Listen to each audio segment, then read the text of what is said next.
मैं बोलना चाहता हूं इन लोग को, ओवैसी को फ्लावर समझा है क्या? फ्लावर नहीं, फायर है फायर। इस कार्यक्रम के प्रायोजक हैं मेट्रो अलमीरा, मजबूत, खूबसूरत और भरोसेमंद अलमीरा। समझे आप, असदुद्दीन ओवैसी फ्लावर नहीं है, फायर है फायर। ट्रेंड में चल रहे पुष्पा फिल्म का डायलॉग ओवैसी पर फरमा रहे हैं वारिस पठान। वारिस पठान ओवैसी की पार्टी के राष्ट्रीय प्रवक्ता है।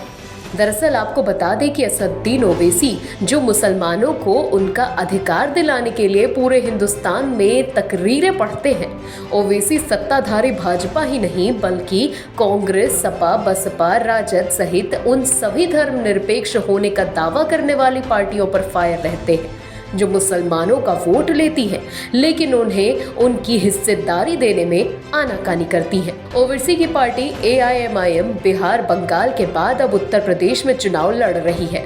खुद को धर्मनिरपेक्ष बताने वाली पार्टियां ओवैसी को भाजपा का एजेंट बता रही हैं। वहीं ओवैसी एक तरफा सियासी तकरीर पढ़ मुसलमानों के दिल में आग पैदा कर रहे हैं। उत्तर प्रदेश चुनाव के अंतिम चरण में ओवैसी ने एक और बड़ा दांव खेला है।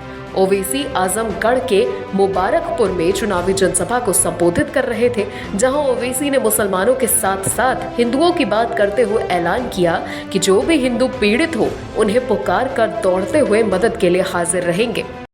असदुद्दीन ओवैसी सिर्फ अल्पसंख्यक समाज मुसलमान की बात नहीं करता।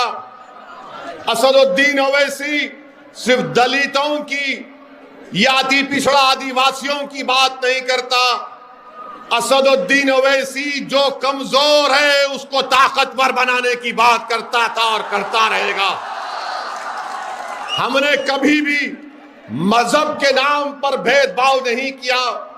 मेरी कोई एक ऐसी तकरीर दिखा दो जहां पर मैंने किसी समाज या किसी मजहब के बारे में कहा मेरी लड़ाई संविधान बचाने की है। अगर जुल्म हमारे हिंदू भाई पर होगा तो मैं मुबारकपुर के हिंदू भाइयों से कहना चाह रहा हूं कि जिस तरह जो ओवैसी यहां खड़े होकर कह रहा है तुम पुकारो, मैं दौड़ता हुआ तुम्हारे साथ खड़ा हो जाऊंगा तुम्हारी लड़ाई लड़ने के लिए। अगर मुबारकपुर का दलित आवाज देगा कि ओवैसी आ जाओ, अंबेडकर के संविधान को बचाना है, अंबेडकर के मान और सम्मान को उठाना है, तो खुदा की कसम ओवैसी उस दलित परिवार के साथ खड़ा होकर लड़ाई लड़ेगा। ओवैसी के दलित ओवैसी और अब हिंदू कार्ड कहीं न कहीं इस बात को साबित कर रहे हैं कि ओवैसी इस बात को समझ चुके हैं कि हिंदुस्तान में सियासत करने के लिए सिर्फ मुस्लिम वोट काफी नहीं है। सियासत का सिकंदर बनने के लिए सभी धर्मों और जातियों के साथ लेकर चलना पड़ेगा, वरना एक धर्म और एक जाति की सियासत कब मटिया मेट हो जाए उसका ठिकाना नहीं। फिलहाल उत्तर प्रदेश के चुनाव में ओवैसी फ्लावर साबित होते हैं या फिर फायर, इसका नतीजा तो 10 मार्च को सबके सामने होगा ही। Bureau report, NTTV Bharat.